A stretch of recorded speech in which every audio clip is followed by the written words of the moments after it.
Mən isə keçid almaq istəyirəm növbəti bağlantımıza və bizimlə bağlantıda Sport24 AZ saytının baş redaktoru Ceyhun Əliyevdir. Ceyhun bəy, sabahınız xeyir olsun. Sabahınız xeyir olsun. Ceyhun bəy, mən mövzudan danışacağıq əlbəttə ki, amma əvvəlcə millimizdən qısa danışmaq istəyirəm. Çünki bilirəm ki, həm Fransa, həm Polşa səfərində millimizlə bərabər idiniz, orada iştirak etmişdiniz. Düzdür, hər iki görüşdə məğlub olsaq da, sizcə hansı dəyişikliklər, irəliləyişlər, yəni Ayxan Abbasovun gəlişindən sonra, belə deyək, onun idarəçiliyi altında hansı fərqli məqamları hiss etdiniz millidə, müşahidə etdiniz? Başlayaq Fransa ilə yəqin ki, birinci toxunum ki, Parisdə biz gördük ki, Azərbaycan millisi dizləri əsmədi. Yəni qarşımızda görün kimlər oynayırdı və ona baxmayaraq uşaqların dizi əsmədi və həyəcanı boğmağı bacardılar. Bu, bilirsiniz, Fransaya gələn istənilən məsələn deyə İtaliya yığması olsa da orada həyəcan keçirdəcək, burası aydındır. Amma buna rəğmən uşaqlarda o motivasiya ruhunu qaldırmışdı ki, qorxmasınlar və oyundan sonra da biz futbolçularla da söhbət elədik. Onlar da Ayxan Abbasovun rolunu qeyd edirdilər ki, yəni özgüvən gəlib komandaya. Bu bir. Bəli, Fransada biz komandamızın ifasında hücum görmədik, ümumiyyətlə görmədik. Amma biz o ruhu gördük ki, komanda fasiləyə qolsuz bərabərliklə yollanmağın bir addımlığında idi və mən sizə deyim ki, deyə bilərik ki, xeyli beynəlxalq oyun təcrübəsi var, amma futbolçularımızın da əksəriyyətinin. Amma buna baxmayaraq, Fransa'da yəqin siz də razılaşarsınız ki, dünya əjdahasıdır. Və biz bu əjdahaya qarşı 45 üstəgəldə qol buraxdıq.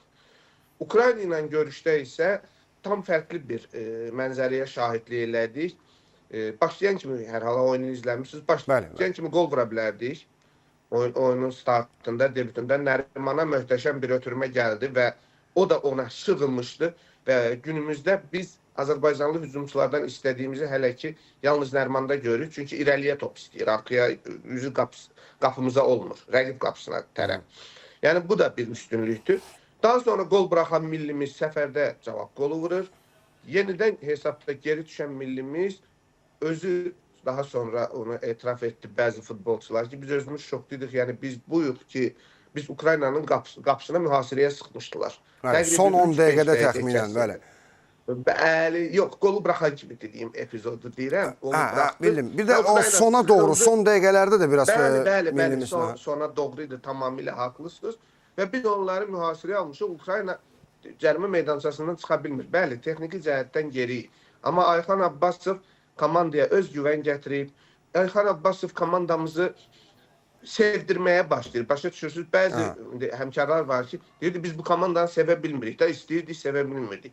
Yəni, bugün mən deməyim ki, fantastik bir sıçrayış gördük, biz heç onu gözləmirdik də. Amma psixoloji məqamdan komandada özgüvən yaranır.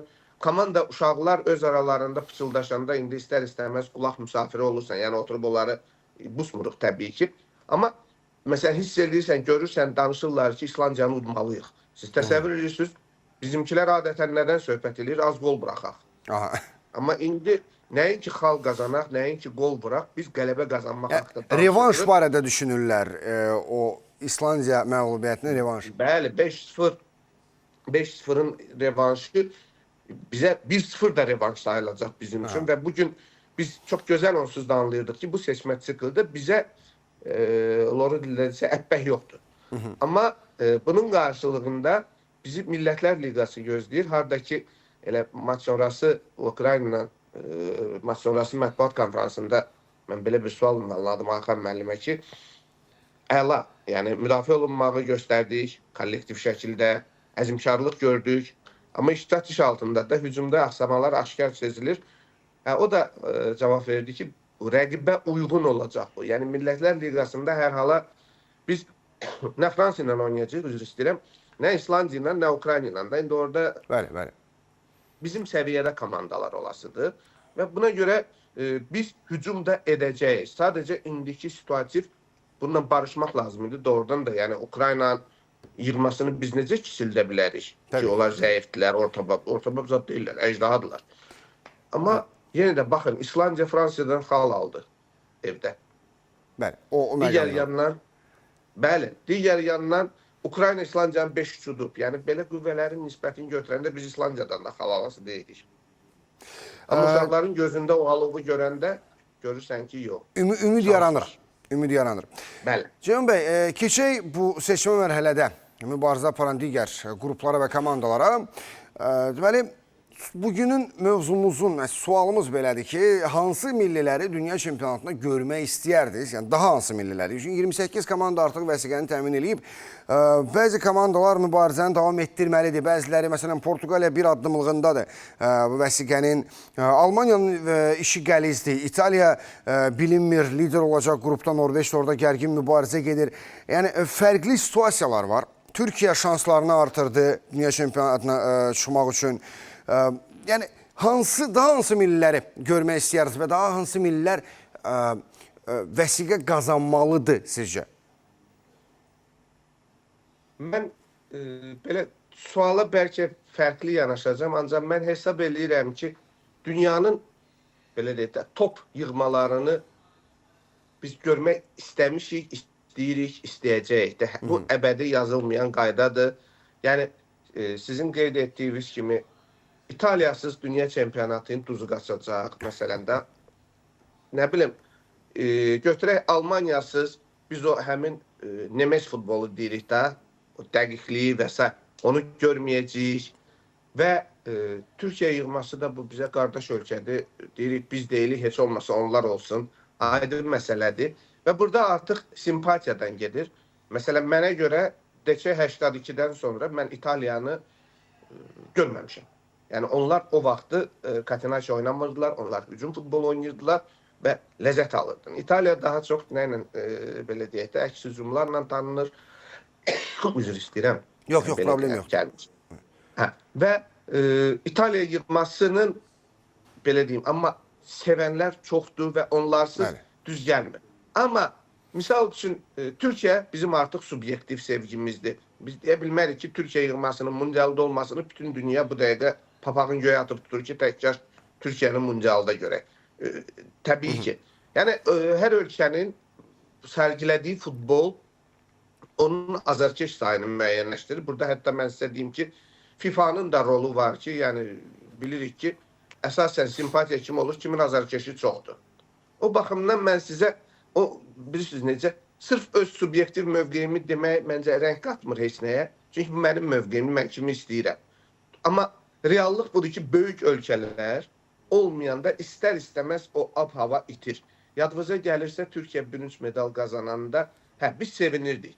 Amma yarımfinalçılar kimi idi? Cənubi Koreya, yəni o deyil də. Bir Braziliya var idi orada, yəni. Bir yazıq Braziliya, yazıq o dövrü gəldilər dünya çempionu. Məncə də, yəni heç yazıq olmaz. Onları yazıq Almaniya eləmişdi 7-1-də. Bəli. Amma belə götürəndə yenə də deyirəm, fundamental surətdə top komandalar var və onları əlbəttə ki, hamımız sevə-sevə istəyəcəyik, izləyək. İndi antipatiya var da nəyəsə. Tutaq ki, mən Portuqaliya futbolunu sevmirəm. Qətiyyətlə sevmirəm. Amma Cristiano'nu görmək lazımdır dünya çempionatında. İstəmirəm. Yəni, mən o deyirsən, görməsələr yaxşıdır. Açığı, mənim subyektiv mövqeyimdir ki, indi insanlar bölünüb də iki qrupa, Messi və Cristiano. Yenə də deyirəm, zövqə bağlı bir şeydir. Mənim baxışım budur ki, Portuqaliyanı mən ümumiyyətlə bəyənmirəm futbolunu, oynadıqları futbolu. Yenə də mən kiməm, mən sıravi bir vətəndaşım, milyonlarla insan Portuqaliyanı görmək istəyir axı. Bu da var. O baxımdan, yəni Argentinadır, Fransadır, Braziliyadır, Almaniyadır, İtaliyadır. Bularsız olmur. Bayram bularsız alınmır. Təşəkkürlər Ceyhun bəy. Minnətdaram fikirləriniz üçün, suallarımızı cavablandırdınız. Uğurlar arzu edirəm sizə. Minnətdaram. Sağ olun. Əziz tamaşaçılar, bizimlə bağlantıda Ceyhun Əliyev idi, Sport 24 saytının baş redaktoru.